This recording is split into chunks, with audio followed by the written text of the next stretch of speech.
هل تصدق أن هناك ضجة في الولايات المتحدة وأوروبا في مهاجمة هذه الألعاب؟ ليش؟ ايش صاير؟ ايش فيهم؟ دول الغرب مؤتمرات صحفية تعقد وندوات تلفزيونية وقضايا ترفع الآن مرفوعة قضايا كثيرة في المحاكم ضد هذه الألعاب ومصنعيها ومنتجيها وبائعيها. ليش؟ ايش فيهم؟ احنا عندنا قاعد تنباع بكل سهولة. تعرفون ليش؟ لأن الغرب أحس بخطورة هذه الألعاب على أخلاق أولادهم، على أخلاق الجيل اللي هم عايشين فيه، على أخلاق مجتمعهم. هم خايفين على أولادهم، ولهذا هيلاري كلينتون عقدت مؤتمر صحفي كبير وضخم تحارب هذه الألعاب وتدعو لمحاربتها. وهناك معدي لبرامج وبرامج تلفزيونية شهيرة يشاهدها 20-30 مليون إنسان، عقدت حلقات متخصصة لمحاربة هذه الألعاب. ايش صاير؟ ايش فيه الألعاب هذه؟ كل الآن بعض المتدينين بل أغلبهم علشان عياله ما يطلعون فضائيات حط لهم هذه الألعاب. ما يدري أن هذه الألعاب اليوم أخطر من القنوات الفضائية، اسمح لي، حتى الإباحية.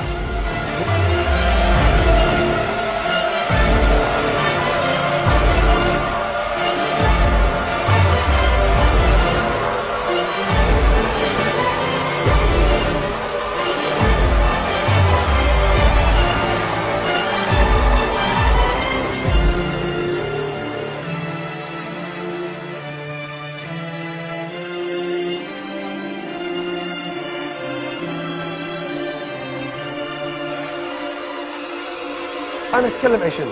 عن الإباحية الموجودة، ولا عن الفساد الصحي اللي قاعد يصير للأطفال، أو الفساد النفسي والذهني والعقلي اللي راح فيها أذهانهم وصار فيهم توتر. تلقى الطفل بسم الله ذاك اليوم شفت لي طفل قاعد يصارع نفسه، ما أدري إيش فيه، قاعد يسوي حركات وقاعد صار مثل المجنون.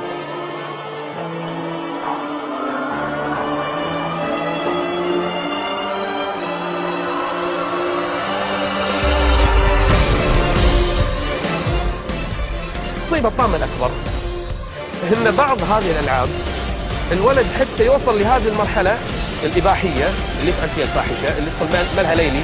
مثل ملهى ليلي؟ ملهى ليلي بكل معنى الكلمة، كل شيء فيه. طفل ب7 سنين يدش يختار الفتاة ويدخل داخل ويسوي كل شيء.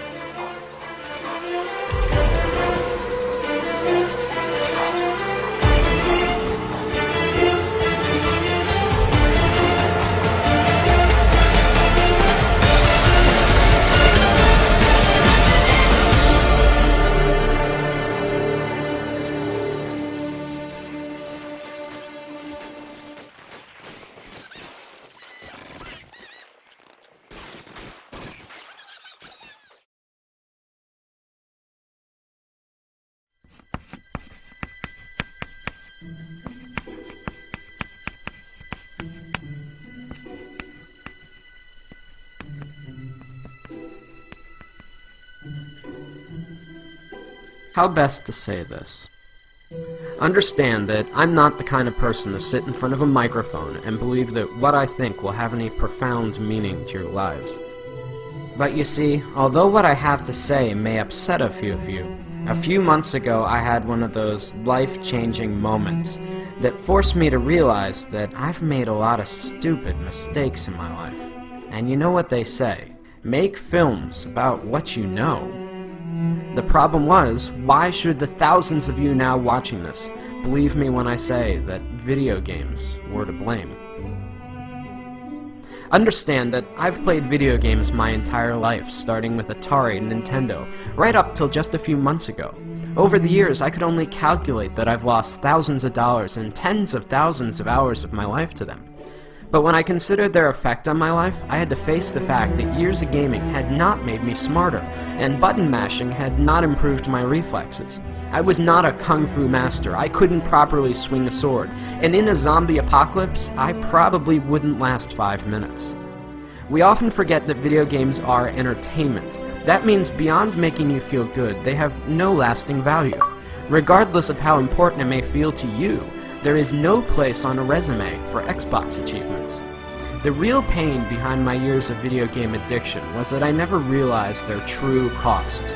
Sure, it was just a few hours here or there, but over 3 decades, I'm not just sickened now by the amount of my life I've spent, but more so by all the important stuff that I willingly pushed aside to make time for games.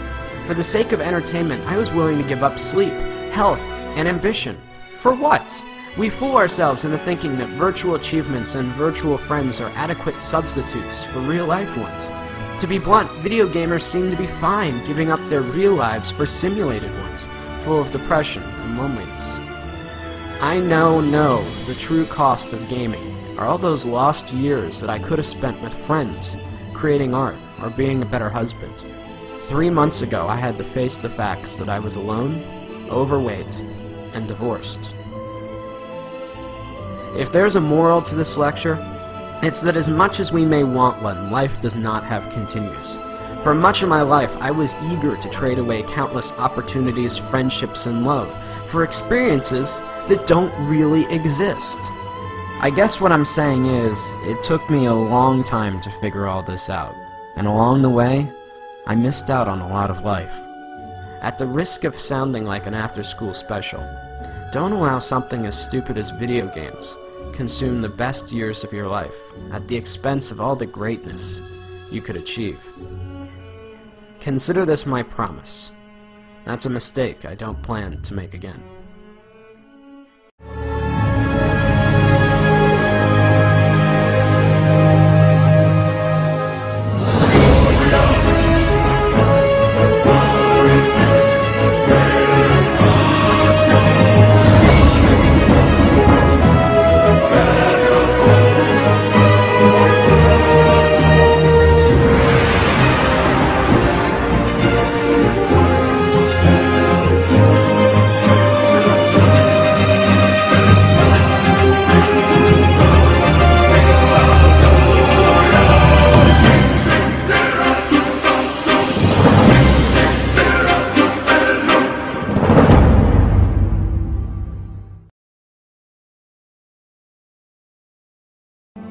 Now, I know a lot of you are going to be angry or confused over the things that I'm saying.